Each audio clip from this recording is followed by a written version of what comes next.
To answer the question about conflict resolution in my workplace, I'm going to give you two parallel examples.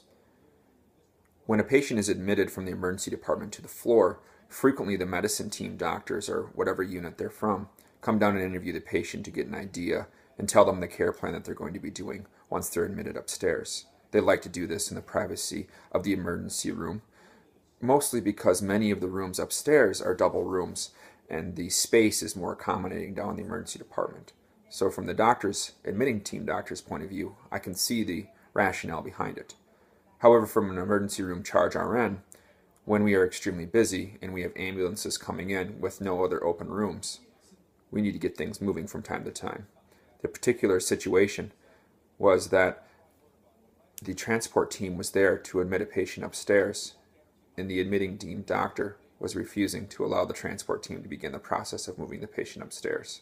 I had to come in, speak and hear the doctor's point of view, and then I explained to them, asked them to come out of the room, talked to them directly, and said to them in a more assertive communication and conflict resolution style that this is the way that it has to be in order to be most good for most people.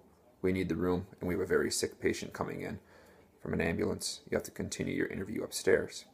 However, I did add the caveat that, trust me, the next time, if we are not busy, I will be accommodating and allow for you to interview the patient 20, 30 minutes, what you need, if time would allow.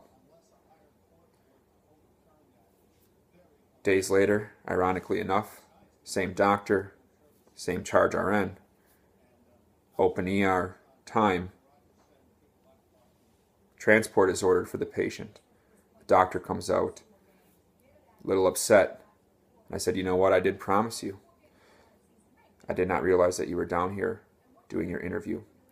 And I asked transport to cancel and just to tell the doctor to tell me when they were done, and I would have one of my staff from the ER take the patient upstairs when they were done. So two parallel examples where doing the most good for the most patients as the charge, what was right for the whole unit versus what was going to be easiest for the doctor and that particular patient. You have to do both assertive and accommodating in order to get the most results. As a result of my consistent communication, the doctor now and I have a accurate or a more understanding dynamic together where if I need a room and I come in and just open the window and say, hey, I need this room, I no longer have to have an extended conversation with that particular doctor because that doctor knows if I can give the time, I will. And if I cannot, then he's got to do it upstairs.